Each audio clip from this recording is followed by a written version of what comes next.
Kamusta po YouTube? Magandang umaga, magandang tanghali at good evening po sa inyong lahat. Siyempre po sa mga kaibigan po namin at lagi po naming nakakasama po, bisita po namin dito po sa Papong TV. Ako po ay lubusang nagpapasalamat sa inyong lahat mga kapatid. Kung bago kayo dito, huwag niyong kalimutan mag-subscribe. Siyempre po, paki-like na rin po, paki-hit nyo na rin po yung notification bell dahil araw-araw naman po tayo nag-upload dito po sa aming channel. Mga kapatid, ang pag-uusapan natin ngayon is kung halimbawang nagawa mo na lahat. Kumbaga na-express mo na yung nararamdaman mo, alam na ng taong to kung gaano mo siya kamahal at ano po ang kakayahan mo. Pero bakit ayaw mag-propel? Kumbaga parang laging kulang. Madalas kasi nakatanungan, paano pa niya talaga mauunawaan or paano niya marirealize na meron na pala siyang nararamdaman sa atin? Syempre naman kapatid, napakasimple lang naman yan sa totoo lang. Just simply attract him or her. Express mo yung nararamdaman mo. Make them feel special and all of a sudden, pag nararamdaman na niya yon, ay garantisado ay mamahalin ka na niya.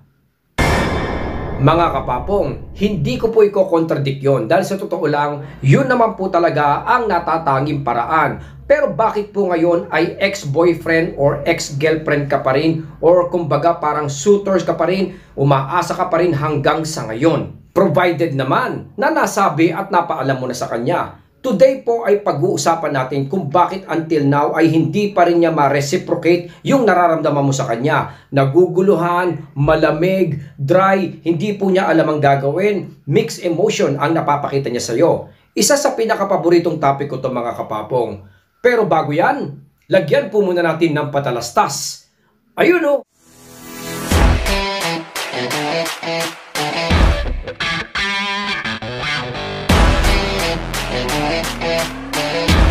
Welcome back at magandang araw po sa inyong lahat. Bago po tayo mag-proceed mga utol, gusto ko po muna sana kayong imbitahan na paki-like and follow naman po tayo sa ating Papong TV FB page. Dahil dyan po tayo naglalagay ngayon ng mga short video natin bilang tugon at sagot po natin sa mga sumusulat po sa ating comment section.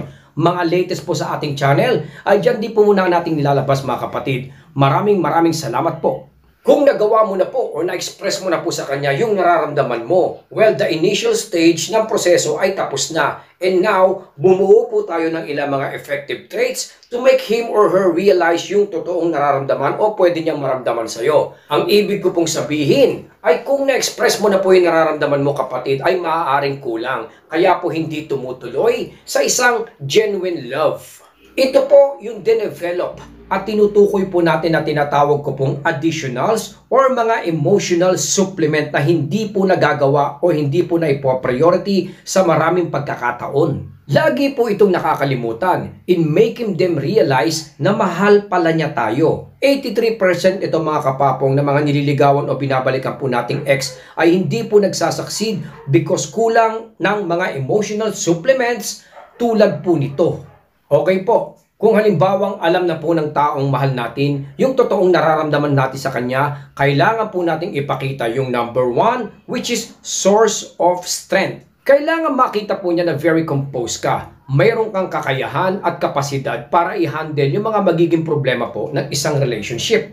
Isa ito sa pinakamahalagang emotional supplement na tinutukoy natin na mahirap makita or maipakita. Especially po kung apektado ka at napanghihinaan ka nung nangyayari sa inyo, yung nararanasan mo ngayon. To make them realize yung totoong nararamdaman ay dapat at any cost ay mai-display mo ito mga kapapong. Inner strength, emotional strength. Dahil tulad ng nabanggit ko before, isang sangkap ito na lagi pong hinahanap sa pakikipagrelasyon mga utol. Unang-unang hinahanap to conclude kung mahal ka ng isang tao. Kung masyadong accessible ka kasi, laging andyan, laging available, at laging nag-update ng nararamdaman or intention mo sa kanya kapatid, ito po ay nagbibigay ng masamang signal.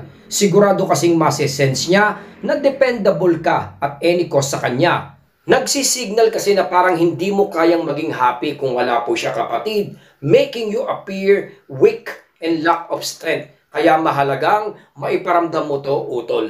Number 2, na kung naipakita mo na yung love sa kanya, kumbaga naipakita mo na yung kakayahan mo, maaring kulang po yung tiwala kapatid. Be that person, iparamdam mo sa kanya na ikaw po yung person to trust. Hindi pwedeng mawala ito sa mga list of emotional supplement na pinag-uusapan po natin. Na kung naiparamdam mo na yung feelings mo sa kanya, kapatid, ay dapat nagawa mo na rin po ito. Dahil in my opinion, dapat nga ito po ang unang-una sa lahat. Dahil kung sakali, opo, na kung sakaling nararamdaman mo na parang nakapending ka, kapatid, might be na hindi natin nakukuha o nawi-win yung tiwala niya. Sabi ko nga po, dapat number 1 priority po natin yan. Either ex or a person of interest mo dapat at wino-workout na natin to, mga kapapong. Dahil kung clear na yan, the next thing will happen is magkakaroon na po ng liking. Unti-unti na po niya tayong magugustuhan gradually. Pangatlo, sa maaaring hindi pa po nating nagagawa o naipaparamdam sa kanya,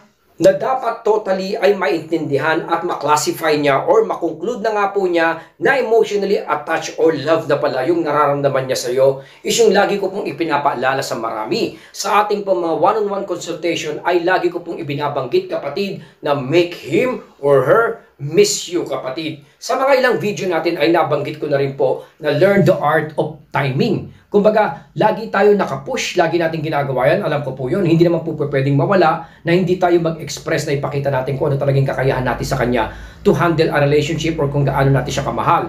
Pero syempre, hindi po natin pwedeng alisin yung moments na kailangan nawawala din po tayo para isipin naman niya tayo, kapatid, at para makita niyo po yung halaga niya. Kasi kung halimbawang nagawa mo na yung mga bagay-bagay na yung, kapatid, na-express mo na kung ano yung kakayahan mo sa kanya, kumbaga na-appreciate na niya yun, natuwa na siya doon, kumbaga na-in-love na siya doon, kaya lang hindi niya ma-figure out kasi lagi po tayong nandun at nagla-log-in sa kanya. So dapat minsan-minsan, utol, ay nawawala po tayo para naman ma-appreciate niya at makita po niya yung importance at value ng mga nagawa mo, kapatid. Most of the time kasi, andyan na yan eh. Pero hindi nila nauunawaan kung ano ba nangyayari sa kanila, kung ito ba isang love na or special thing na nararamdaman po nila sa inyo.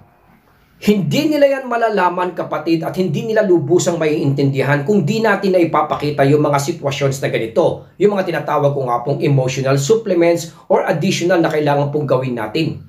We thought kasi na just by expressing, pursuing, proving ay enough na. Gold po, mga kapapong, or let's say brilyante, mga kapapong, ay historically isang solid material lang naman yan.